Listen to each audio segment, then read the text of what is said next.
بسم اللہ الرحمن الرحیم۔ حضرت ابراہیم علیہ السلام کا نسب نامہ۔ حضرت ابراہیم علیہ السلام کے والد کا نام طہرہ آزر اور والدہ کا نام شانی تھا۔ آپ علیہ السلام اللہ تعالیٰ کے انبیاء علیہ السلام میں سے ایک عظیم نبی ہیں جنہیں اللہ تعالیٰ نے خلیل اللہ اپنے دوست کا لقب عطا فرمایا۔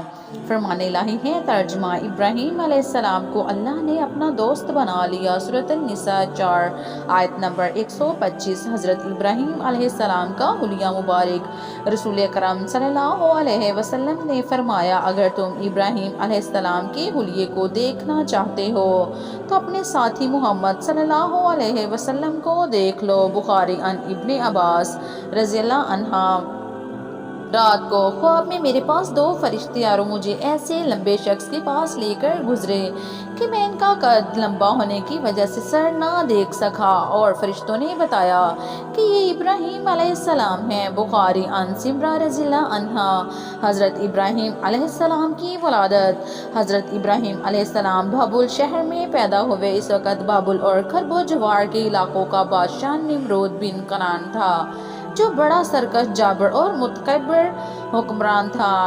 آپ علیہ السلام کی ولادت سے پہلے ہی نجومیوں نے نمرود بادشاہ کو یہ بتا دیا تھا کہ عنقریب ایک ایسا لڑکا پیدا ہوگا جو آپ کی حکومت کو ختم کر دے گا۔ نمرود بادشاہ نے اپنی حکومت کو بچانے کے لیے ہر پیدا ہونے والے بچے کو قتل کرنے کا حکم جاری کر دیا۔ اسی دوران اللہ تعالیٰ نے حضرت ابراہیم علیہ السلام کو پیدا کیا۔ آپ علیہ السلام کے والدین نے بادشاہ کے ڈر سے حضرت ابراہیم علیہ السلام کو ایک غار میں چھپا دیا، جہاں آپ علیہ السلام کی والدہ آپ علیہ السلام کو دودھ پلاتی اور دیکھ بھال کرتی تھیں۔ حضرت ابراہیم علیہ السلام کی قوم کے لوگ سائنس اور صنعتوں میں بہت ہوشیار اور ماہر تھے۔ اللہ تعالیٰ کی عبادت کو چھوڑ کر ستاروں کی پوجا کرتے تھے۔ حضرت ابراہیم علیہ السلام کا اپنے رب کو پہچاننا۔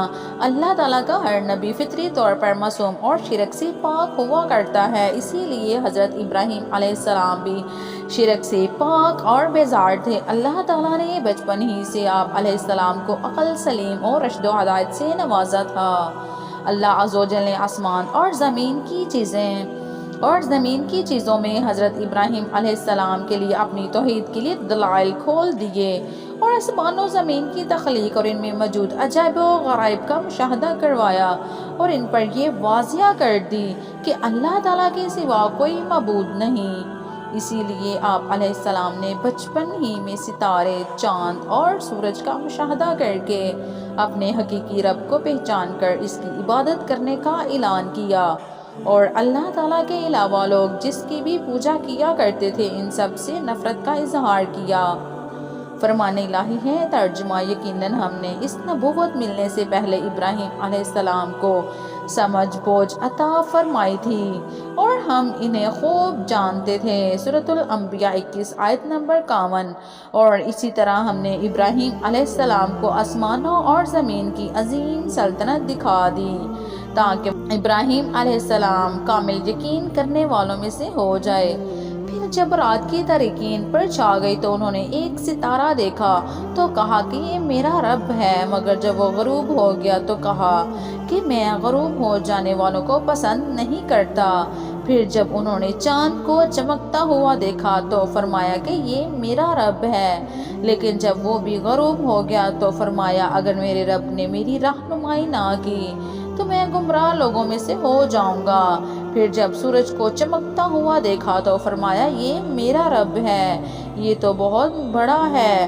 پھر جب وہ بھی غروب ہو گیا تو فرمایا اے میری قوم، میں ان معبودوں سے بری ہوں جنہیں تم اللہ کا شریک بناتے ہو۔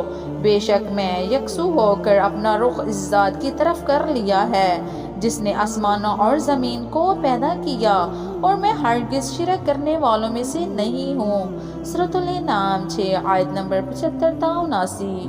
حضرت ابراہیم علیہ السلام کا اللہ تعالیٰ کے کمال قدرت کا مشاہدہ۔ حضرت ابراہیم علیہ السلام کو اس بات پر یقین تھا کہ اللہ تعالیٰ ہی مردوں کو زندہ کرتے ہیں، لیکن علم الیقین یعنی علم سے عین الیقین آنکھوں کا مشاہدہ کے ثبوت کے لیے انہوں نے مردوں کے زندہ ہونے کے مشاہدے کے لیے اللہ تعالیٰ سے درخواست کی۔ جسے قبول فرماتے ہوئے اللہ تعالیٰ نے انہیں مردوں کے زندہ ہونے کا مشاہدہ کروایا۔ فرمان الہی ہے۔ ترجمہ: اس وقت کو یاد کیجئے جب ابراہیم علیہ السلام نے عرض کیا کہ اے میرے رب، مجھے دکھائیے آپ کیسے مردوں کو زندہ کریں گے۔ اللہ نے فرمایا، کیا اس پر تمہارا ایمان نہیں؟ اس ابراہیم علیہ السلام نے کہا، کیوں نہیں، لیکن اپنے دل کا اطمینان چاہتا ہوں۔ اللہ نے فرمایا، 4 پرندے لے کر انہیں ٹکڑے ٹکڑے کر ڈالو، پھر ان ٹکڑوں کو 4 مختلف پہاڑوں پر ایک ایک کر کے رکھ دو، پھر انہیں بلاؤ، وہ تمہارے پاس اڑتے چلے آئیں گے۔ خوب جان لو کہ اللہ زبردست اور بڑی حکمت والا ہے۔ سورۃ البقرہ 2 آیت نمبر 260۔ حضرت ابراہیم علیہ السلام کی اپنے والد کو دعوت توحید۔ حضرت ابراہیم علیہ السلام نے اپنے حقیقی رب کی پہچان کرنے کے بعد جب اپنے والد کو اللہ تعالیٰ کو چھوڑ کر بتوں کی پوجا کرتے ہوئے دیکھا تو سب سے پہلے انہیں دعوت توحید دی اور اپنے والد کو بڑے پیار و محبت سے حق کے بات سمجھانے کی کوشش کی۔ فرمان الہی ہے۔ ترجمہ: اور وہ وقت یاد کیجئے جب ابراہیم علیہ السلام نے اپنے باپ آزر سے کہا، کیا تم بتوں کو معبود بناتے ہو؟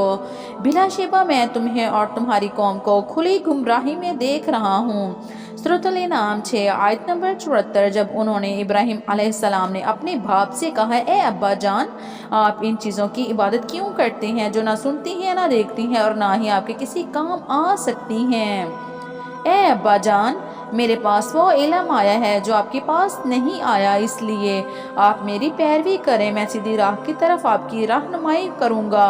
اے ابا جان، آپ شیطان کی عبادت نہ کیجیے، بے شک شیطان اللہ رحمان کا بڑا ہی نافرمان ہے۔ اے ابا جان، مجھے اس بات کا ڈر ہے کہ کہیں آپ پر عذاب الہی نہ آ جائے کہ آپ شیطان کے ساتھی بن جائیں۔ سورہ مریم 19 آیت نمبر 42 تا 45۔ حضرت ابراہیم علیہ السلام کی وعظ و نصیحت پر والد کا رویہ۔ حضرت ابراہیم علیہ السلام نے اپنے مشرک باپ کو سمجھانے کے لیے بڑے پیارے انداز میں تبلیغ کی، لیکن بجائے آپ علیہ السلام کی نصیحت قبول کرنے کے اس نے نہایت سختی کے ساتھ آپ علیہ السلام کی دعوت توحید کو رد کر دیا اور ساتھ ساتھ آپ علیہ السلام کو سنسار کرنے کی دھمکی بھی دی۔ فرمان الہی ہے۔ ترجمہ: اس آزر نے جواب دیا، اے ابراہیم، کیا تم میرے معبودوں سے روگردانی کر رہے ہو؟ سن لو، اگر تم باز نہ آئے تو میں تمہیں پتھر مار مار کر سنسار کر دوں گا، اور بہتری اسی میں ہے کہ تم ایک طویل مدت تک مجھ سے دور چلے جاؤ۔ سورہ مریم 19 آیت نمبر 46۔ حضرت ابراہیم علیہ السلام کا اپنے والد کے سخت رویے پر صبر و تحمل۔ حضرت ابراہیم علیہ السلام کے والد نے دعوت و تبلیغ کو قبول کرنے کی بجائے آپ علیہ السلام کے ساتھ بڑا ہی سخت رویہ اختیار کیا اور جلا وطنی کی زندگی گزارنے کو کہا۔ آپ علیہ السلام نے باپ کے سخت رویے پر بھی صبر و تحمل اور ادب کا مظاہرہ کرتے ہوئے انہیں بڑا اچھا جواب دیا۔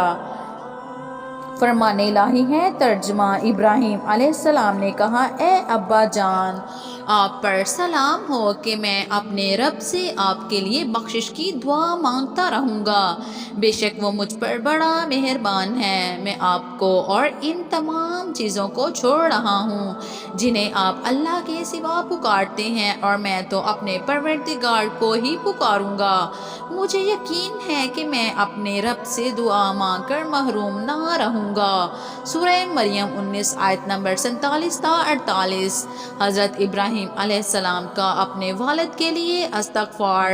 حضرت ابراہیم علیہ السلام اپنے وعدے کے مطابق اپنے والد کے لیے اس وقت تک دعائے استغفار کرتے رہے جب تک کہ اللہ تعالیٰ نے آپ علیہ السلام کو مشرکین کے لیے دعائے استغفار کرنے سے منع نہیں کیا۔ فرمان الہی ہے۔ ترجمہ: اے میرے رب، میرے باپ کو بخش دیجئے، یقیناً وہ گمراہوں میں سے تھا اور اس دن مجھے رسوا نہ کرنا جس دن لوگ دوبارہ قبروں سے اٹھائے جائیں گے۔ سورۃ الشورى 26 آیت نمبر 86 تا 87۔ ابراہیم علیہ السلام نے کہا، اے میرے رب، مجھے، میرے والدین اور تمام مومنوں کو حساب قائم ہونے والے قیامت کے دن معاف فرما دینا۔ سورہ ابراہیم 14 آیت نمبر 41۔ ابراہیم علیہ السلام کا اپنے والد کے لیے دعائے مغفرت مانگنا تو صرف اس وعدے کی وجہ سے تھا جو انہوں نے اس اپنے باپ سے کر لیا تھا۔ پھر جب ابراہیم علیہ السلام پر یہ بات واضح ہو گئی کہ وہ اس کا باپ اللہ کا دشمن ہے تو وہ اس سے لا تعلق ہو گئے۔ سورۃ التوبہ 9 آیت نمبر 114۔ حدیث رسول اکرم صلی اللہ علیہ وسلم۔ رسول اکرم صلی اللہ علیہ وسلم نے فرمایا، ابراہیم علیہ السلام قیامت کے دن اپنے والد آزر سے اس حالت میں ملیں گے کہ اس کے چہرے پر گرد و غبار اور سیاہی ہوگی۔ ابراہیم علیہ السلام فرمائیں گے، کیا میں نے آپ کو نافرمانی سے منع نہیں کیا تھا؟ وہ کہے گا کہ آج میں آپ کی نافرمانی نہیں کروں گا۔ تب ابراہیم علیہ السلام درخواست کریں گے کہ اے اللہ، آپ نے مجھ سے وعدہ کیا تھا کہ قیامت کے دن میں تمہیں رسوا نہیں کروں گا۔ اس سے بڑھ کر اور رسوائی کیا ہو سکتی ہے کہ میرا باپ میرے سامنے تیری رحمت سے دور رہے۔ اللہ تعالیٰ فرمائیں گے، میں نے کفار پر جنت حرام کر دی ہے۔ پھر اللہ فرمائیں گے، ابراہیم تمہارے قدموں میں کیا ہے؟ آپ علیہ السلام قدموں کی طرف دیکھیں گے تو نجاست ایک بہبو نظر آئے گا جسے ٹانگوں سے پکڑ کر جہنم میں پھینک دیا جائے گا۔ بخاری عن ابی ہریرہ رضی اللہ عنہ۔ حضرت ابراہیم علیہ السلام کی قوم کو دعوت و توحید۔ حضرت ابراہیم علیہ السلام نے اللہ رب العزت کی طرف سے عین الیقین ملنے کے بعد اپنی پوری قوم کو اللہ تعالیٰ کی توحید کی دعوت پیش کی، مگر قوم بتوں کی عبادت پر جمی ہوئی تھی۔ انہوں نے حضرت ابراہیم علیہ السلام کی دعوت کو ماننے سے انکار کرتے ہوئے آپ علیہ السلام سے جھگڑنا شروع کر دیا اور آپ علیہ السلام کو اپنے معبودوں سے خوب ڈرایا دھمکایا، مگر آپ علیہ السلام نے اس وقت بھی بڑے صبر و تحمل اور استقامت کا مظاہرہ کیا۔ فرمان الہی ہے، اور ان ابراہیم علیہ السلام کی قوم نے ان سے جھگڑا کرنا شروع کر دیا تو انہوں نے فرمایا، کیا تم اللہ کے بارے میں مجھ سے جھگڑا کرتے ہو؟ حالانکہ اسی نے مجھے سیدھی راہ دکھائی ہے، اور میں ان معبودوں سے ہرگز نہیں ڈرتا جنہیں تم اللہ کے ساتھ شریک بناتے ہو۔ ہاں، اگر میرے پروردگار ہی کی کوئی حیثیت ہو تو وہ ضرور ہو سکتا ہے۔ میرا پروردگار ہر چیز کو اپنے علم میں گھیرے ہوئے ہے۔ کیا تم پھر بھی نصیحت حاصل نہیں کرتے ہو؟ اور میں تمہیں ٹھہرائے ہوئے شریکوں سے کیسے ڈروں جبکہ تم اللہ کے ساتھ ان چیزوں کو شریک ٹھہراتے ہو؟ نہیں ڈرتے جن کے لیے اس اللہ نے تم پر کوئی دلیل نازل نہیں کی ہے۔ پھر اگر تم جانتے ہو تو بتاؤ کہ دونوں فریقوں میں سے کون سی جماعت امن کے زیادہ حقدار ہے۔ سورۃ الانعام 6 آیت نمبر 80 تا 81۔ اور اے نبی صلی اللہ علیہ وسلم، آپ انہیں ابراہیم علیہ السلام کا واقعہ بھی سنائیے جب انہوں نے اپنے باپ اور اپنی قوم سے پوچھا، تم لوگ کس کی عبادت کرتے ہو؟ انہوں نے جواب دیا کہ ہم بتوں کی عبادت کرتے ہیں اور ہم ہمیشہ انہی کے پجاری رہیں گے۔ ابراہیم علیہ السلام نے پوچھا، جب تم انہیں پکارتے ہو تو کیا وہ تمہاری بات سنتے ہیں؟ یا وہ تمہیں نفع یا نقصان پہنچا سکتے ہیں؟ انہوں نے جواب دیا کہ یہ ہم کچھ نہیں جانتے، ہم تو بس اتنا جانتے ہیں کہ ہم اپنے باپ دادا کو اسی طرح کرتے پایا ہے۔ ابراہیم علیہ السلام نے فرمایا، کبھی تم نے ان میں غور و فکر بھی کیا ہے جن کی تم عبادت کرتے ہو؟ تم اور تمہارے پہلے باپ دادا، بلا شبہ یہ سب میرے دشمن ہیں جو تمہیں جہنم میں لے جائیں گے، سوائے اللہ رب العالمین کے جس نے مجھے پیدا کیا ہے، اور وہی میری رہنمائی کرتا ہے، اور وہی مجھے کھلاتا اور پلاتا ہے، اور جب میں بیمار پڑتا ہوں تو وہی مجھے شفا عطا فرماتا ہے، اور وہی مجھے موت دے گا۔ پھر دوبارہ زندہ کرے گا، اور وہی ہے جس سے میں امید رکھتا ہوں کہ وہ قیامت کے دن میری خطائیں معاف فرما دے گا۔ سورۃ الشعراء 26 آیت نمبر 69 تا 82۔ جب ابراہیم علیہ السلام نے اپنے باپ اور اپنی قوم سے پوچھا، یہ مورتیاں کیا ہیں جن پر تم عبادت کے لیے جمے رہتے ہو؟ انہوں نے جواب دیا، ہم نے اپنے باپ دادا کو انہی کی عبادت کرتے ہوئے پایا ہے۔ آپ علیہ السلام نے فرمایا، پھر تو تم اور تمہارے باپ دادا کھلی گمراہی میں پڑے ہوئے ہو۔ وہ کہنے لگے، اے ابراہیم علیہ السلام، کیا آپ ہمارے پاس سچ مچ حق لائے ہو یا یوں ہی مذاق کر رہے ہو؟ آپ علیہ السلام نے فرمایا، در حقیقت تمہارا رب تو وہ ہے جو آسمانوں اور زمین کا مالک ہے، جس نے انہیں پیدا کیا ہے، اور میں اس بات کی تمہارے سامنے گواہی دیتا ہوں، اور اللہ کی قسم، تمہارے پیٹ پھیر کر جانے کے بعد میں تمہارے بتوں کے خلاف ضرور کارروائی کروں گا۔ سورۃ الانبیاء 21 آیت نمبر 52 تا 57۔ حضرت ابراہیم علیہ السلام کا بتوں کو توڑنا۔ جب حضرت ابراہیم علیہ السلام کی دعوت توحید کو قوم نے ماننے سے انکار کر دیا تو آپ علیہ السلام قوم کو توحید کا سبق سکھانے کے لیے موقع کی تلاش میں تھے۔ آخر کار قوم کا عید کا دن آیا تو آپ علیہ السلام کو موقع مل گیا، لہٰذا جب قوم اپنے معمول کے مطابق عید منانے کے لیے شہر سے باہر جانے لگی تو انہوں نے حضرت ابراہیم علیہ السلام کو بھی ساتھ چلنے کی دعوت دی۔ آپ علیہ السلام نے سوچا کہ قوم کو مطمئن کرنے کے لیے کوئی ایسی تدبیر پیش کی جائے کہ وہ ساتھ لے جا کر جانے پر اصرار نہ کر سکیں، اور میں قوم کے خود ساختہ معبودوں کو توڑ کر قوم کو یہ سمجھا دوں کہ جن بتوں کی تم عبادت کرتے ہو وہ تمہارا تو درکنار اپنا دفاع کرنے کی بھی صلاحیت نہیں رکھتے۔ چونکہ اس دور میں علم نجوم ستاروں کو دیکھ کر معلومات حاصل کرنا بڑا عام تھا، لہٰذا آپ علیہ السلام نے قوم کو مطمئن کرنے کے لیے ستارے کی طرف دیکھ کر فرمایا، میری طبیعت ناساز ہے۔ فرمان الہی ہے۔ ترجمہ۔ پس ابراہیم علیہ السلام نے ایک نظر ستاروں کی طرف دیکھا، پھر کہا، میری طبیعت خراب ہے۔ اس جواب پر قوم کے لوگ ابراہیم علیہ السلام کو چھوڑ کر اپنا قومی تہوار منانے چلے گئے۔ پھر ابراہیم علیہ السلام چپکے سے ان کے معبودوں کے پاس بت خانہ میں گئے اور ان کے سامنے طرح طرح کے کھانے دیکھ کر کہا، تم کھاتے کیوں نہیں؟ تمہیں کیا ہو گیا ہے؟ تم بولتے کیوں نہیں؟ پھر آپ اپنی پوری قوت کے ساتھ اپنے داہنے ہاتھ سے انہیں توڑنے لگے۔ سورۃ الصف 37 آیت نمبر 88 تا 93۔ پس ابراہیم علیہ السلام نے بڑے بت کو چھوڑ کر باقی سبھی بتوں کو ٹکڑے ٹکڑے کر دیا تاکہ وہ اسی بڑے بت کی طرف لوٹیں۔ سورۃ الانبیاء 21 آیت نمبر 58۔ معبودوں کو پاش پاش دے کر قوم کا رد عمل۔ حضرت ابراہیم علیہ السلام کی قوم کے لوگ جب عید منا کر واپس لوٹے تو سب سے پہلے اپنے بتوں کی عبادت کے لیے بت خانے میں گئے اور اپنے معبودوں کو ٹوٹا ہوا دیکھ کر غصے میں آ گئے اور کہنے لگے، کس نے ہمارے معبودوں کی توہین کی ہے؟ ان میں سے جن لوگوں کے سامنے حضرت ابراہیم علیہ السلام نے بتوں کے خلاف کارروائی کرنے کی قسم کھائی تھی، انہوں نے کہا، یہ کارروائی ابراہیم کی ہو سکتی ہے کیونکہ وہ ہمارے معبودوں کا دشمن ہے۔ فرمان الہی ہے۔ ترجمہ۔ وہ واپس آنے پر بتوں کا حال دیکھ کر کہنے لگے، ہمارے معبودوں کے ساتھ یہ کس نے کیا؟ ایسا شخص تو یقیناً ظالموں میں سے ہے۔ بعض لوگوں نے کہا، ہم نے ایک نوجوان کو ان کا تذکرہ کرتے ہوئے سنا تھا جسے ابراہیم علیہ السلام کہا جاتا ہے۔ سب نے کہا، اچھا، اسے پکڑ کر لوگوں کی نگاہوں کے سامنے لاؤ تاکہ سب لوگ اسے دیکھیں۔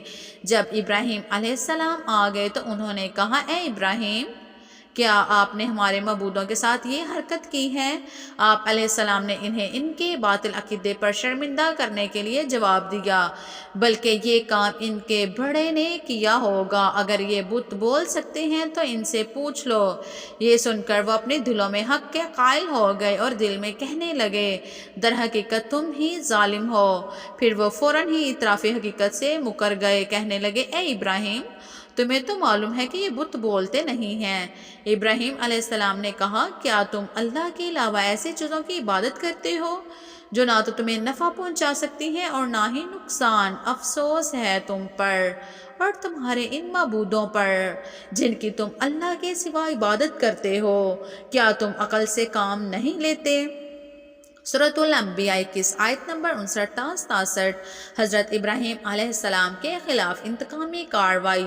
جب حضرت ابراہیم علیہ السلام کی قوم آپ علیہ السلام کے پیش کردہ عقلی دلائل پر لاجواب ہو گئی، تو جیسا کہ باطل پرستوں کا طریقہ کار ہوتا ہے کہ جب وہ دلائل کے سامنے بے بس ہو جاتے ہیں تو طاقت کے استعمال پر اتر آتے ہیں، اسی طرح قوم ابراہیم نے بھی کیا۔ انہوں نے آپس میں یہ طے کر لیا کہ اب ابراہیم علیہ السلام کو خاموش کرنے کی ایک ہی صورت ہے کہ ہم انہیں بھڑکتی ہوئی آگ میں ڈال کر جلا دیں، تاکہ دنیا کے لوگ ان کی بے بسی کا اپنی آنکھوں سے نظارہ کر لیں، اور ہر شخص کو معلوم ہو جائے کہ جو بھی ہمارے معبودوں کی توہین کرے گا ہم اسے اسی طرح دردناک سزا دیں گے۔ فرمان الہی ہے۔ ترجمہ۔ وہ آپس میں کہنے لگے، ابراہیم علیہ السلام کے لیے ایک الاؤ آگ کا ڈھیر بناؤ، پھر اسے اس دہکتی ہوئی آگ میں ڈال دو۔ پس ان ابراہیم کی قوم کا جواب یہی تھا کہ اس ابراہیم علیہ السلام کو قتل کر دو یا اسے جلا دو۔ آخرکار لاجواب ہو کر انہوں نے کہا، اگر تمہیں کچھ کرنا ہی ہے تو ابراہیم کو جلا ڈالو اور اپنے معبودوں کی مدد کرو۔ سورۃ الانبیاء 21 آیت نمبر 68۔ آخرکار قوم حضرت ابراہیم علیہ السلام کو نظر آتش کرنے کے لیے ایک عرصے تک ایندھن جمع کرتی رہی۔ جب ایندھن جمع ہو گیا تو اسے آگ لگا دی گئی، اور جب آگ سے بڑے بڑے شعلے بلند ہونے لگے تو حضرت ابراہیم علیہ السلام کو منجنیق، جس سے بڑے پتھر پھینکے جاتے تھے، کے ذریعے دور سے آگ میں پھینک دیا۔ حضرت ابراہیم علیہ السلام کے لیے آگ گلزار بن گئی۔ جب حضرت ابراہیم علیہ السلام کی قوم نے آپ علیہ السلام سے بتوں کی توہین کرنے پر انتقام لینے کے لیے آپ علیہ السلام کو جیسے ہی آگ میں ڈالا تو اللہ سبحانہ و تعالیٰ نے آگ کو فوراً حکم دیا کہ اے آگ، ابراہیم علیہ السلام کے لیے سکون اور سلامتی والی بن جا۔ آگ اللہ تعالیٰ کے حکم کی تعمیل کرتے ہوئے فوراً حضرت ابراہیم علیہ السلام کے لیے سکون اور سلامتی والی بن گئی۔ اس طرح اللہ تعالیٰ نے حضرت ابراہیم علیہ السلام کی حفاظت فرمائی اور آپ علیہ السلام کے خلاف قوم کی تیار کردہ سازش کو ناکام بنا دیا۔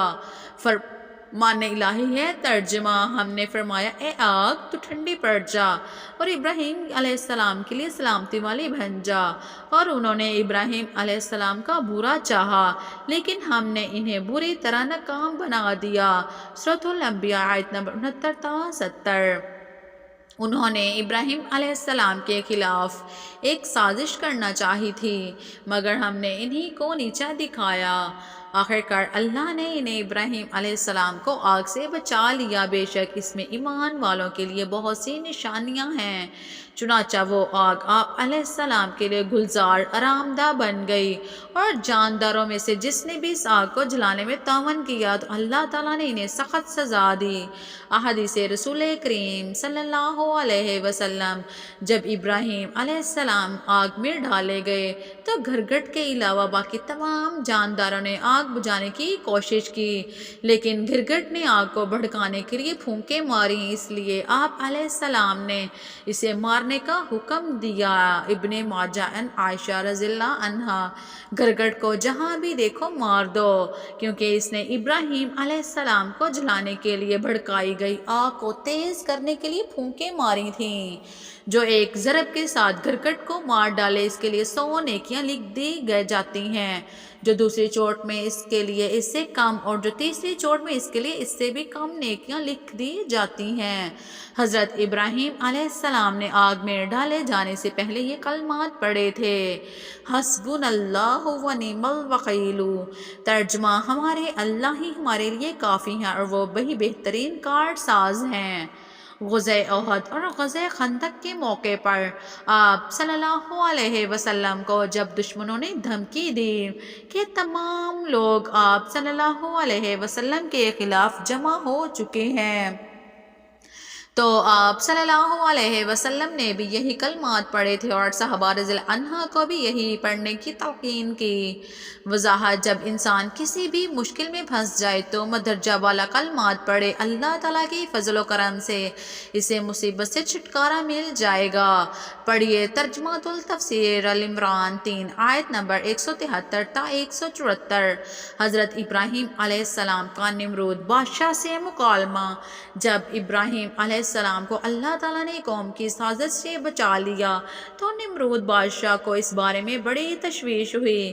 اس نے سوچا کہ اگر ابراہیم علیہ السلام کی دعوت و تبلیغ اسی طرح جاری رہی تو یہ لوگوں کو میری ربوبیت اور بادشاہت سے منفرد کر دے گا، جس سے میری حکومت چلی جائے گی۔ لہٰذا اس نے سمجھانے کے لیے حضرت ابراہیم علیہ السلام کو اپنے دربار بلایا اور آپ علیہ السلام سے عقیدے کے بارے میں چند سوالات کیے کہ آپ علیہ السلام باپ دادا کے دین کی مخالفت کیوں کر رہے ہو اور مجھے رب ماننے سے انکار کیوں کر رہے ہو؟ اگر میرے علاوہ آپ علیہ السلام کا کوئی رب ہے تو اس کی پہچان کرواؤ۔ آپ علیہ السلام نے نمرود کو اللہ رب العزت کی پہچان کروائی۔ فرمان الہی ہے کہ آپ نے اس شخص نمرود کے معاملے پر غور نہیں کیا جس نے ابراہیم علیہ السلام سے اس کے رب کے بارے میں جھگڑا کیا جبکہ اللہ نے اسے حکم دے رکھی تھی۔ جب ابراہیم علیہ السلام نے کہا میرا رب تو وہ ہے جو زندگی اور موت دیتا ہے، تو اس نے کہا میں بھی زندہ کرتا ہوں اور مارتا ہوں۔ ابراہیم علیہ السلام نے کہا کہ اللہ سورج کو مشرق سے نکالتا ہے تو اسے مغرب سے نکال کر دکھا۔ یہ بات سن کر وہ کافر لاجواب ہو گیا اور اللہ ظالموں کو ہدایت نہیں دیتا۔ سورۃ البقرہ 2 آیت نمبر 258۔ قتادہ سدی اور محمد بن اسحاق رحمۃ اللہ علیہ کا قول ہے کہ نمرود کے سامنے دو ایسے آدمیوں کو پیش کیا گیا جن کے لیے سزائے موت کا فیصلہ ہو چکا تھا۔ نمرود نے ان میں سے ایک کو قتل کرنے کا حکم دیا اور دوسرے کو معاف کر دیا۔ اس نے اس طرح یہ دھوکہ دینے کی کوشش کی کہ اس نے ایک کو موت دے دی اور دوسرے کو زندگی۔ تفسیر ابن کثیر تفسیر البقرہ 2 آیت نمبر 258۔ نمرود کا یہ عمل حضرت ابراہیم علیہ السلام کی دلیل کا جواب نہیں بلکہ ایک فضول عمل تھا۔ حضرت ابراہیم علیہ السلام نے یہ محسوس کیا کہ اس طرح یہ عوام کی آنکھوں میں دھول جھونک رہا ہے۔ آپ علیہ السلام نے ایک اور دلیل پیش کر دی کہ میرا رب سورج کو مشرق سے نکالتا ہے، اگر تو اپنے آپ کو رب کہتا ہے تو اسی سورج کو مغرب سے نکال کر دکھا۔ یہ دلیل سنتے ہی نمرود لاجواب ہو گیا کیونکہ سورج کو مغرب سے نکالنا اس کے اختیار میں نہیں تھا۔ اس دلیل سے وہ عاجز آ گیا اور اس کے پاس جواب دینے کے لیے کچھ باقی نہ رہا، لیکن پھر بھی وہ ہر درمی کا مظاہرہ کرتے ہوئے اپنی بات پر قائم رہا اور ہدایت نہ پا سکا۔ حضرت ابراہیم علیہ السلام کا اللہ تعالیٰ پر یقین۔ حضرت زید بن اسلم رحمۃ اللہ علیہ فرماتے ہیں کہ کھانے پینے کی اشیاء کا انتظام نمرود نے اپنے پاس رکھا تھا اور لوگوں میں خود تقسیم کیا کرتا تھا۔ حضرت ابراہیم علیہ السلام اس مناظرے سے پہلے خوردنوش کی اشیاء اس سے لینے جاتے تھے تو وہ دے دیا کرتا تھا، لیکن جب اس کے ساتھ آپ علیہ السلام کو توحید باری تعالیٰ کے حوالے سے مکالمہ ہوا تو اس نے آپ علیہ السلام کو کھانے پینے کی اشیاء دینے سے انکار کر دیا۔ آپ علیہ السلام کو اللہ تعالیٰ پر بڑا اعتماد تھا کہ اللہ تعالیٰ ہی تمام لوگوں کو کھانے پینے کی اشیاء فراہم کرتے ہیں اور بیمار ہونے پر انہیں شفا دیا کرتے ہیں۔ لہٰذا آپ علیہ السلام نے گھر کے قریب آ کر گھر والوں کو مطمئن کرنے کے لیے جن بوروں میں کھانے پینے کی اشیاء لانی تھی ان میں مٹی بھر لی اور گھر میں رکھ کر خود سو گئے۔ اللہ تعالیٰ نے اس مٹی کو بطور معجزہ غلے میں تبدیل کر دیا۔ آپ علیہ السلام کی زوجہ محترمہ حضرت سارہ علیہ السلام جیسے ہی ان بوروں کے پاس گئے تو انہیں عمدہ قسم کے غلے سے بھرے ہوئے پایا۔ انہوں نے وہاں سے غلہ لے کر کھانا تیار کیا۔ جب آپ علیہ السلام بیدار ہوئے تو کھانا تیار ہو چکا تھا جو آپ علیہ السلام کے سامنے پیش کر دیا گیا۔ آپ علیہ السلام نے حضرت سارہ علیہ السلام سے پوچھا یہ کھانا کہاں سے آیا ہے؟ حضرت سارہ علیہ السلام نے جواب دیا جو غلہ آپ لائے ہیں میں نے اسی سے ہی یہ کھانا تیار کیا ہے۔ آپ علیہ السلام فوراً سمجھ گئے کہ اللہ تعالیٰ نے موزانہ طور پر مٹی کو غلے میں تبدیل کر دیا۔ تفسیر ابن کثیر تفسیر البقرہ 2 آیت نمبر 258۔ فرمان الہی ہے ترجمہ، اور وہی اللہ ہے جو مجھے کھلاتا اور پلاتا ہے، اور جب میں بیمار پڑتا ہوں تو وہی اللہ مجھے شفا عطا فرماتا ہے، اور وہی اللہ مجھے موت دے گا پھر دوبارہ زندہ کرے گا۔ سورۃ الشورى 26 آیت نمبر 79 تا 81۔ اور جو شخص بھی پرہیزگاری اختیار کرتا ہے وہ اللہ اس کے لیے مشکلات سے نکلنے کا راستہ بنا دیتا ہے، اور اسے ایسی جگہ سے رزق دیتا ہے جہاں سے اسے گمان بھی نہیں ہوتا، اور جو اللہ پر بھروسہ کرتا ہے تو وہ اسے کافی ہو جاتا ہے، بے شک اللہ اپنا کام پورا کر کے رہتا ہے۔ سورۃ الطلاق 65 آیت نمبر 2 تا 3۔ نمرود بادشاہ کا انجام۔ نمرود ایک ظالم، جابر اور متکبر بادشاہ تھا جس نے اللہ تعالیٰ کا بندہ بننے کی بجائے اپنے آپ کو رب کہلوانا شروع کر دیا۔ اللہ عز و جل نے حضرت ابراہیم علیہ السلام کے ذریعے اسے فرمانبردار بندہ بن کر صرف اللہ تعالیٰ کی عبادت کرنے کی رغبت دلائی، مگر اپنی بادشاہت اور دولت کے گھمنڈ میں اس نے حضرت ابراہیم علیہ السلام کی مخلصانہ دعوت کو رد کر دیا۔ حضرت زید بن اسلم رحمۃ اللہ علیہ فرماتے ہیں، جب نمرود بادشاہ کی نافرمانیاں حد سے بڑھ گئیں تو اللہ تعالیٰ نے اس کے پاس اپنا ایک